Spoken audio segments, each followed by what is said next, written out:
People who have overcome any addiction. What's your secret? Alcohol. The one day at a time approach was too much. I made a chart with a 24-hour day broken up into 15 minutes. For example, 8, 0, 0, 8, 15, 8, 15, 8, 30, 8, 30, 8, 45. It then check off a box for every 15 minutes I didn't drink. This really boosted my confidence, because although I may have only gone 2 hours without drinking, my brain focused on the 8 boxes I checked off. Minutes turned into hours turned into days, etc. It's now been 8 years. Edit. I suppose I should clarify, although I have been sober for 8 years, I only used my chart strategy for the first 6 months. At that point, my confidence had taken over my desire.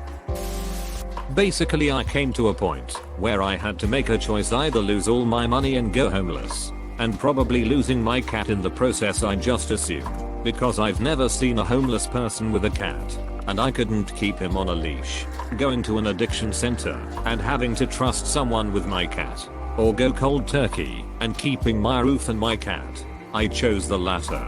It's not a good idea for every drug, but for cocaine it's fine. It's very hard but not dangerous. So I basically overcame addiction in the name of my love for my cat. He's gone now though.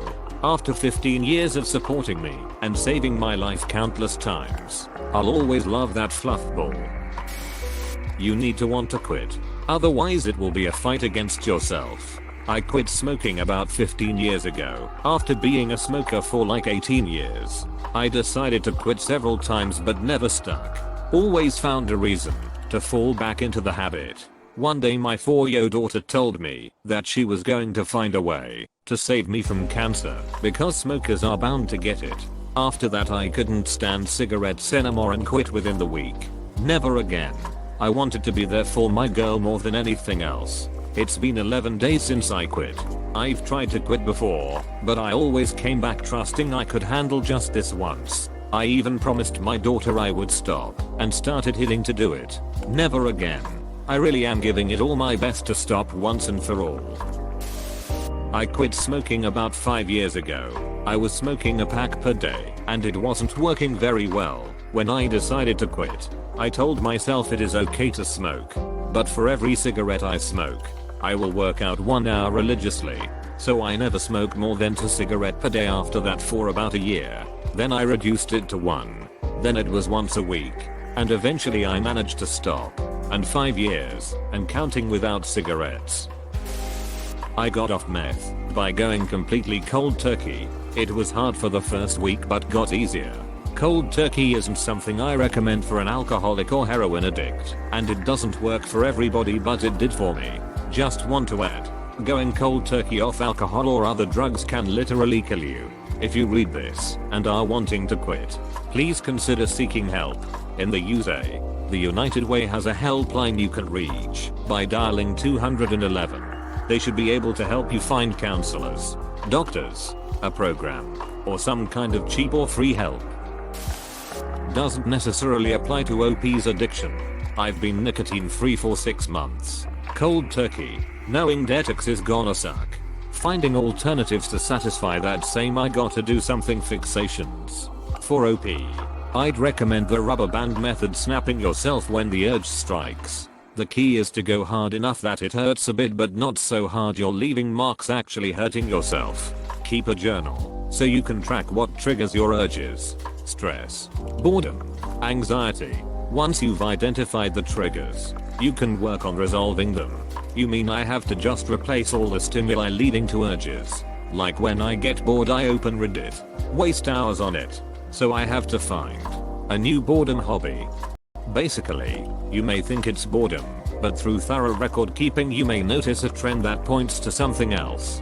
For example, before I quit nicotine I was having very serious memory and balance issues. I assumed it was stress. I was partially correct in that the real culprit was nicotine poisoning.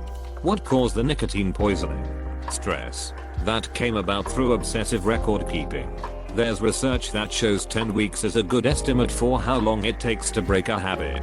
Try rewarding yourself for abstaining from your addictions. Got through one day without porn or social media. Treat yourself with something other than those two things. Extend the duration between rewards as you go. Also, I've seen in your other replies that you've got a lot on your plate emotionally, mentally speaking. I don't know what your full situation is, but getting some help may not be a bad idea. Don't want to come across as forcing you to do it, but a therapist or support ground that's the right fit for you would be very helpful. It's easy to give up on getting help after not having the kind of help that's the right fit. I realized my binge eating was due to a general lack of self-control. I developed bulimia, exercises my poison trying to counteract it, and I still struggle with that. I struggled with it for years and tried everything under the sun to stop it. It wasn't until I started practicing stoicism that I started seeing life differently. Then a couple of years into that, I overheard a colleague say it's all about finding balance in a conversation about the challenges life throws at you. That quote stuck with me for about a year until I realized I have no sense of balance because I used to be an extremely black and white all or nothing character. It's now been 2 years since I completely stopped binge eating, and it was all due to having that epiphany. Took a practice to get into good eating habits and a routine with meals, but I'm all good now. The lesson to take away from this: teach your children self-control and the ability to say no to themselves. My parents gave me everything I wanted, so I had to teach myself this throughout my early 20s. You have to learn to give yourself grace. Relapses happen. I self-mutilate. I will do incredible for months. Then one negative thought can send me into a spiral, and I harm myself. That does not mean that I undid any of the hard work I had done up to this point. I acknowledge that I made a mistake, identify my triggers, and make an effort to start clear of them. Take a deep breath and try again. Love you, OP. Was addicted to opioids. Researched exactly what effect they were having on my brain and body. Researched withdrawal and how bad it would be at my dose of painkillers. Had a good long think if I really wanted to quit. Decided I did. Had many failed starts. Went back and took some to ease withdrawal. Finally realized having any access to the pills was going to pull me back in. Went out and bought everything I'd need to survive withdrawal, including weed, which might seem like replacing one addiction with another, but actually really helped me get through it, and haven't smoked weed since. Prepared myself for a week of restless legs, shakes, being unfocused and feeling like my body hated me, and quit.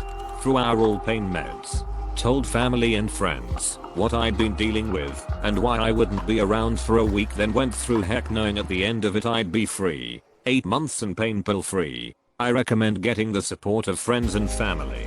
You also have to really want to quit. If you have doubts, you'll always fail. Most important of all, it is okay to fail. It's not a competition of willpower. It's not a test of how strong you are. Addiction isn't something that you can turn off. You have to stand up, stare at it right in the eyes, and say duck you. I'm better than this, then realize it's not a quick fix. You will always be a recovering addict, and that's okay. Relinquishing junk. Stage 1. Preparation. For this you will need 1 room which you will not leave soothing music. Tomato soup. 10 tons of. Mushroom soup. 8 tons of. For consumption cold. Ice cream. Vanilla. 1 large tub of. Magnesia. Milk of. 1 bottle. Paracetamol. Mouthwash. Vitamins. Mineral water. Lucozade. Pornography. 1 mattress. 1 bucket for urine.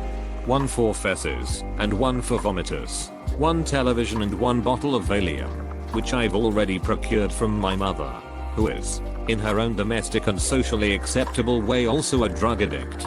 And now I'm ready. All I need is 1 final hit to soothe the pain, while the Valium takes effect. Choose life. Choose a job. Choose a career. Choose a family. Choose a ducking big television. Choose washing machines, cars, compact disc players and electrical tin openers. Choose good health, low cholesterol, and dental insurance. Choose fixed interest mortgage repayments. Choose a starter home. Choose your friends. Choose leisure wear and matching luggage. Choose a 3-piece suit on hire purchase in a range of ducking fabrics. Choose DIY and wondering who the duck you are on Sunday morning. Choose sitting on that couch watching mind-numbing, spirit-crushing game shows, stuffing ducking junk food into your mouth. Choose rotting away at the end of it all. Pissing your last in a miserable home. Nothing more than an embarrassment to the selfish, ducked up brats you spawned to replace yourselves. Choose your future. Choose life, but why would I want to do a thing like that? I chose not to choose life. I chose something else. And the reasons? There are no reasons. Who needs reasons when you've got heroin? I wasn't physically addicted to marie-llama, but I had such a mental dependency on it that it was pretty much like being addicted. I couldn't function without it. I kicked the habit by pursuing a girl. I really wanted to date her, and I didn't want her to know that I was actively smoking weed. I stopped smoking weed because I'd fallen in love with a girl. I'm now married to her, and I haven't smoked weed in over 4 years. The most important thing I ever learned was not to fight cravings. I don't mean to give in and use when a craving strikes, but for a long time simply feeling the craving was awful. I tried so much to avoid the feeling because I was scared of it. I saw the suggestion to actually indulge the feeling and just let it wash over you. When I tried it, it was still uncomfortable to want to use, but by letting myself feel the craving fully, I was able to let it go and move on with my day more easily. Fighting the craving just made me suffer.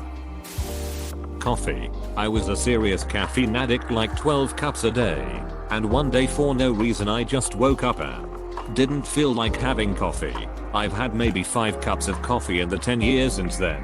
I have no idea why it happened, but I haven't felt a craving for it in years. I wish that would happen for my other bad habits. I wish this was me. I quit a year ago, but I have been feeling tired all the time since. The cravings went away, but my energy never came back.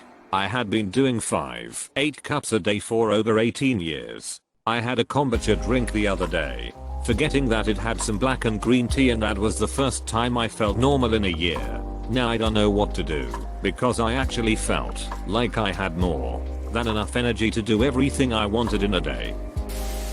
The love of my life told me I had to stop, that he couldn't bear to see me that way anymore. It was killing him faster than the heroin.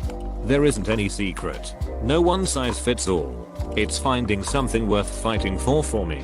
It was the hope that if I got clean for him, he'd follow suit. So almost 5 years ago, I kissed him goodbye and drove an hour away from him. He told me he'd get clean, that he'd follow me. A few years later he called me. He was messed up. He was angry. He vented. Took it out on me. It pissed me off. I was his boyfriend. He told me he loved me. I hadn't heard from him for years. I got clean for him and for this. But that's the drugs. That's what they do. Nothing else makes sense. Nothing matters. Your favorite people are dirt. You can love them, but the drugs don't care about love. The drugs don't care about anything. They're a slow noose, creeping up to your neck and strangling you so slowly you don't realize you're dangling until you can't breathe. Just before this last Christmas he let the drugs take him away. I'll never fully know why. His letter said what it said, but I know him better than the things he wrote to smooth his mother. I'd told him so many times to call me before it got that bad. If he was going under, to call me or anyone. But he didn't. I got clean for him. I stayed clean for him. Now I do it so that my very young son doesn't know the pain I feel today. I stay clean for my son, in the hope that one day I'll wake up and the drugs won't want me anymore. In the hope that one day I'll wake up and stay clean for me. If you're where I was or before it, or after it, I can promise you it's going to be okay, one way or another. But you can't do it by yourself. I cannot stress that enough. You need somebody out of the game to help you. You need somebody who can help cut you out of the noose. And if you ever get where my love was last December, call that person. The one who said you could call them. If you don't have them, message me, or any of the good people in this thread that are saying, I was there, and I'm okay now. It's going to be okay. It's so scary sometimes, but it's going to be okay. Thanks for watching. Consider subscribing for more videos.